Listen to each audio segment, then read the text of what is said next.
ये कहानी दो बचपन के दोस्तों की है, आरव और कबीर, जिनके विचार और दृष्टिकोण जिंदगी के प्रति बिल्कुल अलग थे। इनकी जिंदगी में आए उतार चढ़ाव हमें ये सिखाएंगे कि किस तरह हमारा दृष्टिकोण यानी माइंडसेट और सोच जीवन को बदल सकता है। एक छोटे से गांव में आरव और कबीर नाम के दो बच्चे रहते थे।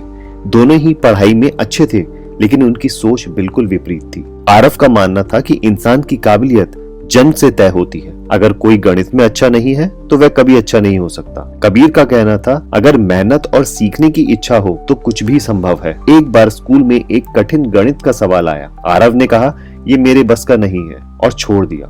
कबीर ने घंटों मेहनत की और आखिरकार वह सवाल हल कर लिया। बड़े होने पर दोनों ने अपने सपनों की ओर कदम बढ़ाए। आरव ने अपने छोटे से किराने की दुकान को संभालने का फैसला किया। उसने कहा, मैं एक साधारण इंसान हूँ, बड़े सपने मेरे लिए नहीं हैं। कबीर ने एक इंजीनियर बनने का सपना देखा। उसने शहर जाकर पढ़ाई करने का निश्चय किया, भले ही उसके पास संसाधन कम थे। शहर में कबीर को कई चुनौतियों का सामना करना पड़ा। उसे अंग्रेजी नहीं आती थी और वह कई बार परीक्षा में असफल हुआ, लेकिन हर असफलता के बाद वह कहता, मैं सीखूंगा और बेहतर बनूंगा। कबीर ने अपनी मेहनत जारी रखी और इंजीनियर बनके अपने गांव में एक स्कूल खोला।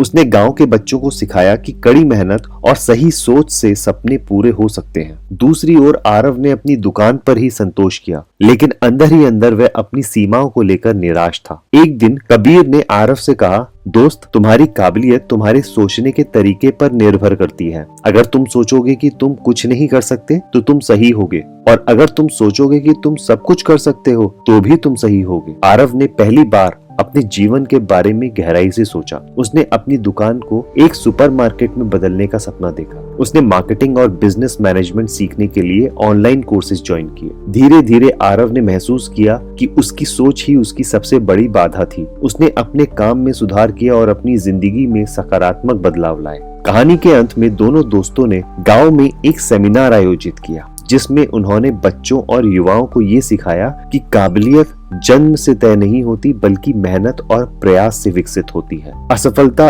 एक सबक है, न कि अंत, और हमेशा नई चीजें सीखने की कोशिश करें और अपनी सोच को सीमित ना करें। दोस्तों, जिंदगी में हमारी सोच ही हमारी सबसे बड़ी ताकत होती है, पर सोच के भी दो प्रकार होते हैं। पहला फिक्स्ड माइंडसेट और दूसरा ग्रोथ माइंडसेट। फिक्स्ड माइंडसेट वाले लोग मानते हैं कि उनकी काबिलियत, बुद्धिमानी और प्रतिभा जन्म से तय होती है और इसे बदला नहीं जा सकता। वे असफलता से डरते हैं क्योंकि उन्हें लगता है कि ये उनकी सीमाओं को दर्शाती है। वे नई चुनौतियों से बचते हैं ताकि उनकी कमजोरियां उजागर ना हो। ऐसे लोग आलोचना को नकारात्मक रूप में लेते हैं और उसे सुधारने का मौका नहीं मानते। उदाहरण के तौर पे आरव का मानना था कि वह केवल एक साधारण दुकानदार है और कभी बड़ा व्यवसाय नहीं कर सकता। इस सोच ने उसे अपनी क्षमता को पहचानने से रोक दिया। वहीं ग्रोथ माइंडसेट वाले लोग ये मानते हैं कि बुद्धिमानी, काबिलियत और प्रतिभा मेहनत और प्रयास से विकसित की जा सकती है। वे असफलता को सीखने का मौका मानते हैं। वे चुनौतियों का सामना करते हैं और उन पर जीत हासिल करने का प्रयास करते हैं। ऐसे लोग आलोचना को सकारात्मक रूप से लेते हैं और खुद को बेहतर बनाने की कोशिश करते हैं। उदाहरण के तौर पर कबीर ने हर असफलता को एक सीढ़ी की तरह इस्तेमाल किया। उसने अपनी कमियों पर काम किया, नई चीजें सीखी और अपनी सोच को खुला रखा। अगर आरव अपनी सोच बदल सकता है तो आप भी कर सकते हैं। जिंदगी में फिक्स्ड माइंडसेट छोड़कर ग्रोथ माइंडसेट अपनाइए और देखिए कि कैसे आपकी जिंदगी बदलती है। याद रखें, दुनिया का सबसे बड़ा परिवर्तन आपकी सोच से शुरू होता है। दोस्तों, इस कहानी से हमने सीखा कि हमारी सोच हमारी सबसे बड़ी ताकत है। क्या आप ग्रोथ माइंडसेट अपनाने के लिए तैयार हैं? कमेंट में हमें बताइए कि आप अपनी जिंदगी में किस तरह बदलाव लाना चाहते हैं। और अगर ये कहानी आपको पसंद आई हो तो इसे लाइक करें, शेयर करें और चैनल को सब्सक्राइब करना ना भूलें। अगली कहानी में फिर मिलते हैं, तब तक के लिए धन्यवाद।